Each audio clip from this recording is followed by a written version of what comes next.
Chapter 3 transport through cell membrane page number 28 निकाल लीजिए। जिनके पास एम्बुलिंगम है, जिनके पास नहीं है कोई दिक्कत नहीं, आप सिर्फ सुनते रहिए। मैं टर्मिनोलॉजी बस है इसमें, आपको वही सीखना है और थोड़ा सा अपने दिमाग में इमेजिन करते रहने का है। अपने आप ये चैप्टर खत्म हो जाएगा।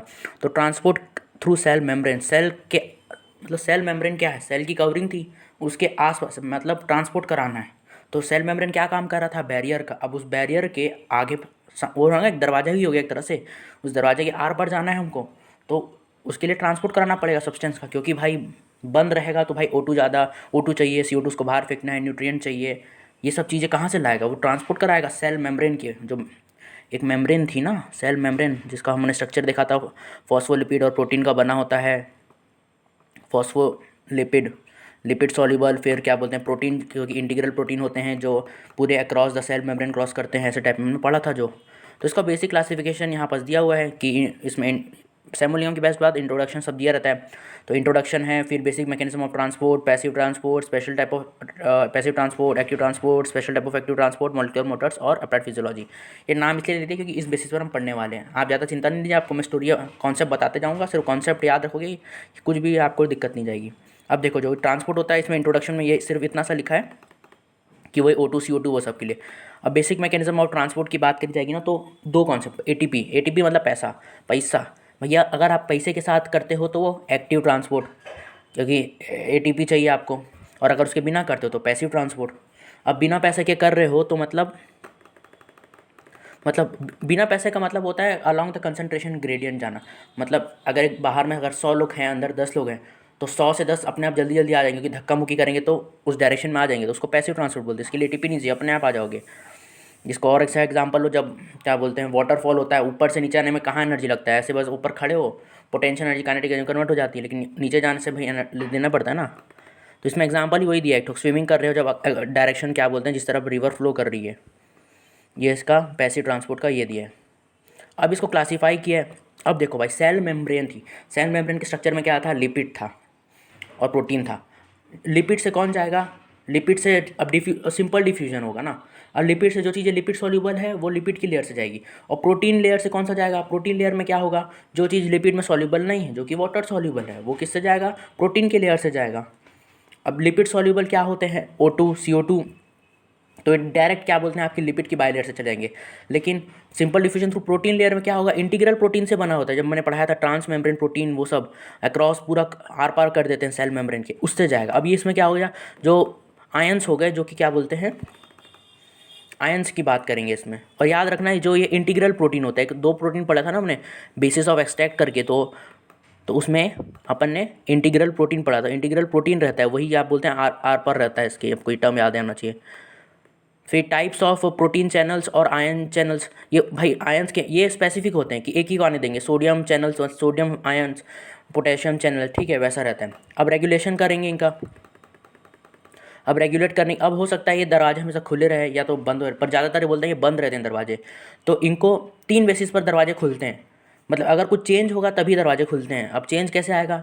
या तो हो सकता है वोल्टेज में चैनल आ जाए, या कि बाहर कोई मेहमान आ जाए, मतलब मेहमान का मतलब लिगेंड या केमिकल आ जाए, मैकेनिकली मतलब कुछ प्रेशर लगाए, प्रेशर मतलब दबाव लगाए, तो ये 3 चीज़ें आती है तो अपने आप गेट खुल जाती है। अब देखो भाई वोल्टेज गेटेड कहाँ पढ़ने वाले हैं अपन? एक्साइटेशन कॉन्ट्रैक्शन कपलिंग वाली थ्योरी में पढ़ेंगे। लिगेंड गेटेड चैनल न्यूरोट्रांसमीटर वाला जो पढ़ते हैं उसमें पढ़ते हैं एसिटाइलकोलिन जब अपन बोलते हैं। मैकेनिकली गेटेड चैनल्स पैसिनियन कार्वसेल, जहाँ पर प्रेशर के कारण चेंज जाते हैं, या उसको आप याद रखें ईयर में होता है हमारे, जो ईयर में जो हेयर सेल्स होते हैं प्रेशर के कारण वो हो जाते हैं, जैसे डीपोलराइजेशन की वेव प्रोड्यूस होती है, एक्शन पोटेंशियल होता है, वही सब है ना। अब देखो अब ये 2 केस हो गए आपको, लिपिड सॉल्युबल आ गया, वाटर सॉल्युबल है। अब मान लो किसी सब्सटेंस का स्ट्रक्चर बहुत बड़ा है, वो टनल के अक्रॉस नहीं जा पा रहा, तो एक फ्लिप फ्लॉप मूवमेंट टाइप का एक टर्म होता है। आपने स्केल ने ए मार्क किया, बी मार्क किया, ठीक है, तो आप जैसे ही उसको फ्लिप करोगे तो अब आपकी तरफ बी हो जाएगा, सामने वाले की तरफ ए हो जाएगा। तो मतलब ट्रांसपोर्ट कर दिया ना, ए वाले को बी की तरफ, बी वाले को ए की तरफ। तो ये होता है कैरी करके ले गया, सीधा फैसिलेट करा दिया इसको, ठीक है। इसमें facilitated or the carrier mediated diffusion is the type of diffusion by which water soluble substances having large molecules, में बोला भी है large molecules, ठीक है। अब इससे कौन सा ग्लूकोज, अमीनो एसिड, ऐसे सब वो ट्रांसपोर्ट होते हैं, इससे कॉन्फॉर्मेशनल चेंज होता है, उसमें कॉन्फॉर्मेशनल चेंज होता है, तब जाकर ये ट्रांसपोर्ट कर पाते हैं। चलो अब देखते हैं भाई फैक्टर जो कि अफेक्ट करेंगे रेट ऑफ डिफ्यूजन को। डिफ्यूजन का मतलब होता है अब बहुत आराम से होता है, तो इसमें दिमाग अब कुछ रटना नहीं है, सिर्फ दिमाग लगाते जाओ। सेल मेम्ब्रेन थी, सेल मेम्ब्रेन के अक्रॉस जाना है। परमिएबिलिटी ऑफ सेल मेम्ब्रेन के हो गया एक टर्म। टेम्परेचर, टेम्परेचर बढ़ेगा तो काइनेटिक एनर्जी बढ़ेगी, तो वाइब्रेशनल एनर्जी बढ़ेगी, तो अपने आप डिफ्यूजन बढ़ेगा। तीसरा कंसंट्रेशन ग्रेडियंट जितना ज़्यादा होगा उतना अच्छा है इसके लिए। सॉल्युबिलिटी ऑफ द सब्सटेंस जितनी अच्छी है उतना अच्छा रहेगा, ठीक है। और thickness of the cell membrane जितनी मोटी रही उसके इन्वर्सली हो जाएगा। जितना भाई मोटा लेयर होगा वो कैसे जाएगा, उसमें टाइम लगेगा ना उसको। साइज ऑफ मॉलिक्यूल जितना छोटा होगा उतना अच्छे से जाएगा। साइज ऑफ द आयंस वो भी उसके इन्वर्सली प्रोपोर्शनल हो जाएगा। लेकिन इसमें एक एक्सेप्शन आ जाता है, सोडियम और पोटेशियम। सोडियम का साइज़ क्या होता है, छोटा होता है, पोटेशियम का बड़ा होता है। लेकिन उसमें लिखा है however it is not applicable always. For instance sodium ions are smaller in size than potassium ions, still sodium ions can not pass through the membrane as easily as potassium ions. अब इसका answer क्या था, आप chemistry में पढ़ के inorganic chemistry में hydration energy वाला टर्म पढ़ा था, जो जितना छोटा पानी में उतना मोटा हो जाता है। तो सोडियम का साइज़ छोटा रहता है, उसमें पॉजिटिव चार्ज कम सरफेस एरिया पे होता है, तो वो ज़्यादा वाटर को कर लेता है, तो वो बल्कि बन जाता है। ये कॉन्सेप्ट इसमें नहीं लिखा है बट आपको पता होना चाहिए, आपने केमिस्ट्री में पढ़ के आए हुए। तो उसके बाद स्ट्रक्चर उसका बड़ा हो जाता है, जबकि पोटेशियम का चार्ज स्ट्रक्चर पहले से बड़ा था, तो जो उसका पॉजिटिव आयन था उसके कम सरफेस एरिया हिसाब से डिस्ट्रीब्यूट हुआ पर एरिया, तो वो ज़्यादा वाटर को अपने सराउंड नहीं कर पाता। फिर चार्ज ऑफ द आयन के भी इन्वर्सली प्रोपोर्शनल होता है ये। सोडियम आयन तुरंत चले जाएगा, कैल्शियम तुरंत नहीं जा पाएगा। अब special type of passive transport. अब देखो भाई, अब यहाँ पर प्रेशर के बेसिस पर हम क्लासीफाई कर देंगे कि मतलब जो कंसंट्रेशन ग्रेडियंट था ना, वो हो सकता है प्रेशर का हो सकता है हाइड्रोस्टैटिक प्रेशर हो, या फिर एयर का प्रेशर हो, या तो फिर सीधा वाटर का मूवमेंट हो। अब बल्क फ्लो का मतलब क्या होता है, बल्क में मूवमेंट हो रहा है, मतलब partial pressure, high partial pressure से लो पार्शियल प्रेशर। ये कहाँ देखने मिलता है हमको, लंग्स में। बस बेसिक सा कॉन्सेप्ट याद है। फिल्ट्रेशन में क्या होता है, फिल्ट्रेशन कहाँ देखने मिलेगा, ग्लोमेरुलाई में देखने मिलेगा, हाइड्रोस्टैटिक प्रेशर टर्म आती है वहाँ, ठीक है। अब देखो भाई, ऑस्मोसिस में क्या होता है, osmosis is the movement of water होता है फ्रॉम, और ये किसके अक्रॉस। अब यहाँ पर हम क्या बोलते हैं, सेल मेम्ब्रेन को क्या करते हैं, सेमी परमेबल इसमें मान के चलते हैं। सेमी परमेबल का मतलब होता है कि इसमें से सॉल्वेंट आर पार हो सकते हैं, क्या बोलते हैं, सॉल्यूट नहीं हो सकते। तो आपका, अब देखो इसका कॉन्सेप्ट देखो, अगर मान लो इधर 5 मॉलिक्यूल है, इधर 100 मॉलिक्यूल है, तो 5 मॉलिक्यूल क्या कम वाटर अपने आसपास घेर पाएगा, जबकि 100 ज़्यादा घेरेगा। तो फ्री जो वाटर हुआ जो मूवेबल के लिए होगा वो किस तरफ ज़्यादा होगा, 5 तरफ। तो पानी किधर से किधर जाएगा, लो सॉल्यूट से हाई सॉल्यूट। ये बस छोटा सा कॉन्सेप्ट याद रखना, नहीं तो उसको उल्टा याद रखते हैं लोग। अब ऑस्मोटिक प्रेशर क्या होता है, जो सॉल्यूट है आर पार नहीं जा रहे, वो सेल मेम्ब्रेन के आसपास में वो क्या लगाएंगे, थोड़ा प्रेशर लगाएंगे, तो उसको ऑस्मोटिक प्रेशर कहते हैं।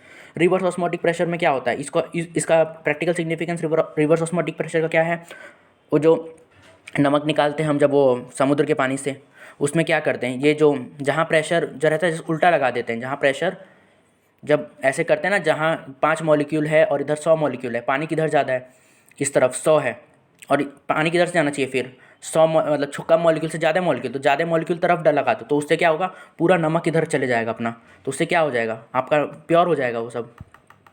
रिवर्स ऑस्मोटिक प्रेशर उसका वहाँ यूज़ होता है, बस पता होना चाहिए इंपॉर्टेंस इसकी। अब टाइप ऑफ ऑस्मोसिस भाई, अब पानी सेल के अंदर ले रहे तो एंडोऑस्मोसिस, बाहर ले रहे तो एक्सोऑस्मोसिस। इसमें तो कुछ रटने का है नहीं। पैसिव ट्रांसपोर्ट मेरे हिसाब से क्लियर हो गया है। एक बार मैं बता देता हूँ भाई क्या पढ़ा हमने भाई, बस क्लासिफिकेशन और कॉन्सेप्ट याद रखो यार कि लिपिड है, सेल मेम्ब्रेन पढ़ा दी थी मैंने, लिपिड क्या क्रॉस जाएगा, प्रोटीन क्या क्रॉस जाएगा। अगर नहीं जा पा रहा है तो स्पेशल ट्रांसपोर्ट, स्पेशल ट्रांसपोर्ट के बाद जो प्रेशर कंसंट्रेशन ग्रेडियंट हो सकता है, प्रेशर का हो सकता है तुम्हारा हाइड्रोस्टैटिक प्रेशर का, हो सकता है वाटर का मूवमेंट हो। बस 6 क्लासिफिकेशन याद रखोगे, अपने आप लिख के आओगे भाई। और कॉन्सेप्ट क्लियर होना चाहिए, मेन तुमको ये है कि तुमको समझ आएगी भाई क्या हो रहा है। अब एक्टिव ट्रांसपोर्ट मैंने कहा था इसमें पैसे लगेंगे, पैसे लगेंगे तो मतलब उसमें क्या बोला था हम, किस तरफ स्विमिंग कर रहे हैं, जिस तरफ पानी बह रहा है इसमें उल्टा करते हैं हम, तो यहाँ पास एनर्जी देनी पड़ेगी ना, हम जब उल्टा तैर रहे हैं तो ज़्यादा एनर्जी खर्च होता है उसमें, सीधी सी बात है। अब एक्टिव ट्रांसपोर्ट, अब देखो भाई एक्टिव ट्रांसपोर्ट में क्या होगा, एक्टिव ट्रांसपोर्ट में अब हो सकता है कि आपको अकेले जाना है, मतलब अगेंस्ट द कंसंट्रेशन ग्रेडियंट। इधर ए तरफ 100 मॉलिक्यूल हैं, बी तरफ कितने हैं 5 मॉलिक्यूल है, लेकिन अब 5 मॉलिक्यूल इस तरफ आना चाहते हैं, इस तरफ। तो अब हो सकता है आपका मन करे आप अकेले आओ यूनिपोर्ट, ठीक है। अब हो सकता है आप और किसी के साथ आना चाहो, अपने एक और दोस्त के साथ, तो सिमपोर्ट। अगर और सिमपोर्ट का मतलब वो जो मॉलिक्यूल है ना, जरूरी नहीं है कि अगर ए है तो मतलब ए मॉलिक्यूल है तो ए के साथ है वो, एक ए बी मॉलिक्यूल मतलब सोडियम ग्लूकोज के साथ आ सकता है, मतलब 2 अलग टाइप के हो गए ना। एंटीपोर्ट का मतलब अपोजिट डायरेक्शन में जा रहा है, तो वो बेसिस हो गया इसका क्लासिफिकेशन का। यूनिपोर्ट पंप बोलते हैं उसको, सिमपोर्ट, एंटीपोर्ट, ठीक है। बस बेसिक कॉन्सेप्ट आपको पता होना चाहिए। अब देखो भाई, फिर अब वही अब टाइप ऑफ एक्टिव ट्रांसपोर्ट बोल दिया है, एक्टिव ट्रांसपोर्ट को और बेसिस पर क्लासीफाई कर दिया, प्राइमरी एक्टिव ट्रांसपोर्ट और secondary active transport. Primary active transport दोनों में एनर्जी लगती है भैया, एक्टिव है मतलब एटीपी लगेगा, पर प्राइमरी में बोलता है डायरेक्ट लगता है और डायरेक्ट लगेगा। इसका बेस्ट एग्जाम्पल है सोडियम पोटेशियम एटीपीएस पंप। उसमें क्या रहता है, देखो 3 सोडियम हम बाहर फेंकते हैं सेल के, 2 पोटेशियम अंदर लाते हैं, क्योंकि सोडियम कहाँ होता है, बाहर ज़्यादा होता है सेल के। इसकी ट्रिक करके याद रखो, नाक का जैसे मैंने रखी थी, नमक सेल के बाहर ज़्यादा रहता है तो सोडियम क्लोराइड ज़्यादा रहता है, और आपका अपने आप क्या हो गया, पोटेशियम अंदर हो गया। ठीक है, तो कैसे मूवमेंट होगा बस देख लो भैया। और 2 यूनिट से बना होता है, अल्फा और बीटा यूनिट से, सब यूनिट्स जो ये सोडियम पोटेशियम एटीपीएस पंप होता है, जो अल्फा सब यूनिट है उसकी भी 6 यूनिट होती है। अब 3 सोडियम के लिए, 2 पोटेशियम के लिए और 1 एटीपीएस के लिए, क्योंकि एटीपी बाइंड करवाना ही है। और जो बीटा है वो ग्लाइकोप्रोटीन की बनी है, उसका फंक्शन अभी तक साइंटिस्ट लोग पता नहीं लगा पाए, जिस दिन लगाएंगे हम पढ़ लेंगे वो भी। अब इसमें याद रखना इलेक्ट्रोजेनिक पंप है ये, क्योंकि 3 सोडियम बाहर फेंक रहे हो, 3 पॉजिटिव बाहर फेंक रहे हो, 2 पॉजिटिव अंदर ला रहे हो, तो 1 नेगेटिव अंदर क्रिएट करता है। बस ये पता होना चाहिए आपको, छोटा सा कॉन्सेप्ट कि इलेक्ट्रोजेनिक एक्टिविटी करके। अब ट्रांसपोर्ट ऑफ कैल्शियम आयन करना है आपको, वही अगेंस्ट द कंसंट्रेशन ग्रेडियंट करोगे। तो calcium is actively transported from inside to outside, मतलब बाहर ज़्यादा है फिर भी उधर ही दे रहे हैं, अपन सेल के बाहर है। ठीक है, अभी देखो ट्रांसपोर्ट ऑफ हाइड्रोजन आयन कर रहे हैं अपन। ट्रांसपोर्ट ऑफ हाइड्रोजन आयन आया मतलब पीएच याद आता है, मतलब हाइड्रोजन आयन का मतलब क्या होता है, एसिडिटी में को याद आती है। और वो मैंने स्टमक में पढ़ा है, तो स्टमक में क्या होता है, parietal cells of gastric glands are involved in the formation of hydrochloric acid. Hydrochloric acid किस में टूटता है, H+ और Cl-, तो H+ वहाँ है, वहाँ उसका रोल पढ़ेंगे अपन। किडनी में पढ़ते हैं अपन, डिस्टल कॉन्वोल्यूटेड ट्यूब्यूल और आपका collecting duct. Secondary active transport की बात करी जाए, देखो भाई एक्टिव है मतलब एनर्जी लगती है, लेकिन यहाँ पास क्या हो रहा है, अभी देखो क्या मैंने कहा, जब सोडियम कहाँ है, बाहर है ज़्यादा है, अब मैंने अंदर के सोडियम को बाहर फेंका तो वहाँ पास मेरे को एटीपी देना पड़ा ना। अब वही सोडियम सेल के अंदर आएगा किसी और मॉलिक्यूल के साथ लेकर, ग्लूकोज के। ठीक है, मतलब अब सोडियम हाई कंसंट्रेशन से लो कंसंट्रेशन आ रहा है, अपने बाहर से अंदर आ रहा है, लेकिन वो ग्लूकोज को जब लाता है तो वो अपने लो कंसंट्रेशन से हाई कंसंट्रेशन आती है। बस बेसिक कॉन्सेप्ट ये याद रखना, जो secondary active transport indirectly energy का मतलब क्या हुआ, तुमने सोडियम को पहले यहाँ से बाहर फेंका, सोडियम पोटेशियम एटीपीएस पंप के साथ, उसमें एटीपी खर्च किया, वही एनर्जी क्या बोलते हैं, अब वो हुआ, फिर उसके बाद आपका वो जो सोडियम है वो ग्लूकोज के साथ नहीं तो अमीनो एसिड के साथ आएगा अंदर, तो that is secondary active transport.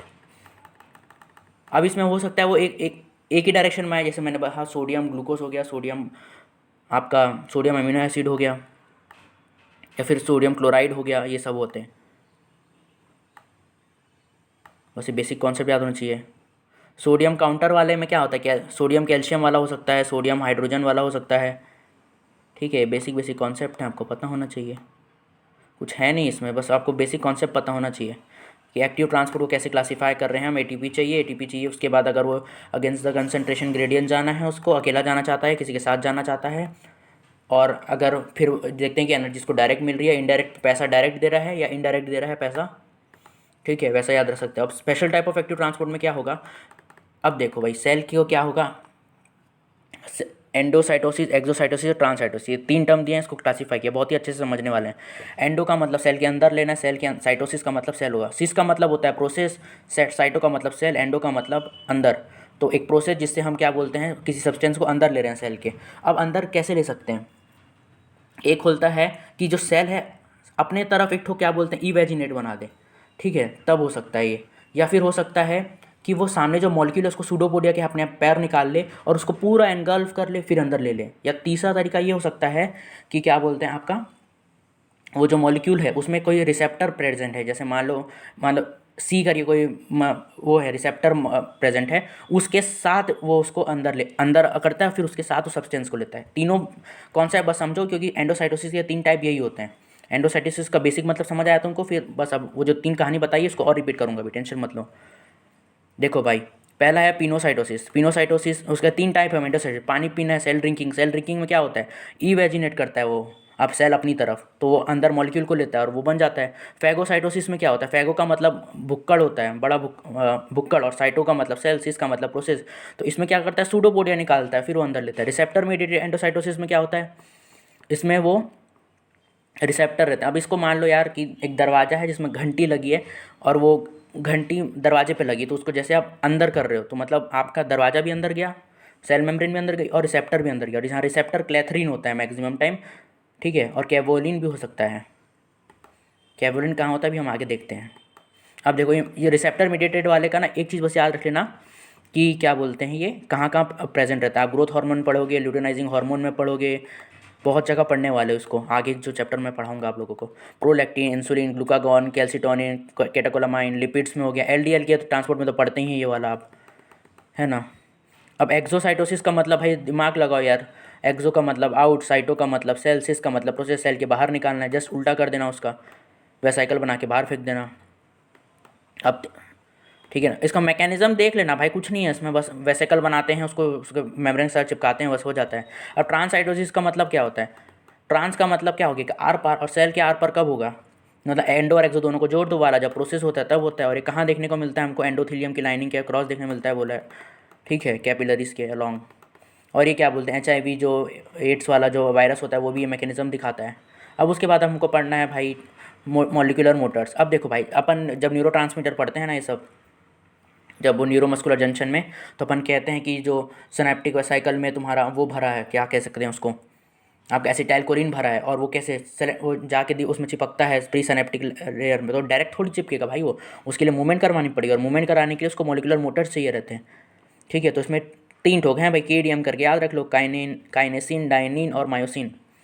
काइनेसिन की बात करी जाएगी तो इसमें क्या होता है, 2 हेड होते हैं और एक टेल होती है, और हेड जो होता है ना वो क्या बोलते हैं माइक्रोट्यूबुल्स पे चिपका होता है, और जो टेल होता है वो जो सब्सटेंस को ट्रांसपोर्ट करना है उस पर करता है। तो देखो, और ये जो काइनेसिन होता है ना वो पॉजिटिव की तरफ मूव करता है। अब ऐसे याद रखो, पोटेशियम के फॉर ये, के फॉर पोटेशियम, तो पॉजिटिव की तरफ मूव करेगा ये। और जस्ट डाइनिन में भी 2 हेड होते हैं, वो माइक्रोट्यूबुल में चिपका रहता है, सब्सटेंस को कैरी करने के लिए टेल से करता है, और क्या करेगा, मूवमेंट कराएगा, पर ये पॉजिटिव करा रहा है तो कोई नेगेटिव कराने के लिए भी चाहिए, तो डाइनिन है। मायोसिन, बस मायोसिन भी ट्रांसपोर्ट के लिए यूज़ होता है। 18 टाइप के होते हैं, हमको याद नहीं रखना, लेकिन 2 याद रखना है आपको। मायोसिन 5, रोमन लेटर में 5 को जैसे लिखते हैं 5, वैसे वी याद आता है उसे, वी से वेसाइकल के ट्रांसपोर्ट के लिए, ठीक है। वेसाइकल्स कौन सा हो गया, सिनेप्टिक वेसाइकल, उसके लिए ये वाला चाहिए रहता है अपने को। और मायोसिन 2 कहाँ इन्वॉल्व रहता है आपका, मसल कॉन्ट्रैक्शन में, बस खत्म भाई कॉन्सेप्ट। अब अप्लाइड फिजियोलॉजी, भैया पंप खराब हो जाए तो क्या हो जाएगा? अब सोडियम पोटेशियम पंप खराब हो गया तो भाई हार्ट फेल हो जाता है बोलते हैं, रीअब्जॉर्प्शन ऑफ किडनी, सोडियम नहीं हो पाता तो क्या बोलते हैं हाइपरटेंशन हो जाता है, सोडियम है ना, ये बस याद रखना है। फिर सोडियम चैनल की डिसीज़ हो जाए तो लीडल सिंड्रोम हो जाता है, बीमारी का बस नाम याद रखो, होए तो ठीक, नहीं तो कोई दिक्कत नहीं। पोटेशियम चैनल की भी डिसीज़ हो सकती है तो हार्ट की प्रॉब्लम हो सकती है, डेफनेस हो सकती है। और देखो इंपॉर्टेंट तीसरा है chloride channel disease, C for chloride और C फॉर सिस्टिक फाइब्रोसिस। बस ये याद रखना कि ये क्लोराइड चैनल के डिफेक्ट के कारण होता है सिस्टिक फाइब्रोसिस में। Is a generalize disorder affecting the function of many organ such as lungs, exocrine glands like pancreas, biliary system and immune system. तो भाई मेरे हिसाब से चैप्टर आपको क्लियर है। इस चैप्टर में कुछ नहीं था, बस अपने दिमाग में बस याद रखना मेरे को कैसे ट्रांसपोर्ट अक्रॉस सेल मेम्ब्रेन कराना है। मेम्ब्रेन किसकी बनी थी? 2 चीज़ की बनी थी, लिपिड और प्रोटीन। तो बिना पैसे के कराना है, बस ये अगर कॉन्सेप्ट याद है तुम अपने आप कर लोगे कि भाई उसके अक्रॉस करा दिया। फिर आपको कैरियर मीडिएटेड चाहिए, 3 वैरायटी हो गई, फिर एक्टिव, फिर उसके भी 3 टाइप बताए मैंने, और कौन से, प्रेशर के बेसिस पर आपका हो गया बल्क फ्लो हो गया, फिर हाइड्रोस्टैटिक वाला हो गया, और एक और फिल्ट्रेशन जिसको कहा था, और तीसरा मैंने क्या कहा था, एक और तीसरा, एक सेकेंड भाई, तीसरा मेरा था, रुक जाओ क्या बताया था मैंने, ऑस्मोसिस। हाँ, ये 3 हो गए आपको। फिर एक्टिव ट्रांसपोर्ट के बारे में क्या हो गया, एक्टिव ट्रांसपोर्ट भाई सिमपोड, यूनिपोड, एंटीपोड, फिर ये 3 वैरायटी हो गई। फिर भाई primary active transport, secondary active transport, भाई डायरेक्ट एनर्जी, इनडायरेक्ट का कॉन्सेप्ट समझ में आया। एनर्जी को अपन पहले प्राइमरी ट्रांसपोर्ट के लिए किए थे, उसी को वही इनडायरेक्ट है एक तरह से। फिर उसी के साथ अपन ग्लूकोज को लाते हैं, सोडियम को लाते हैं, जो भी है।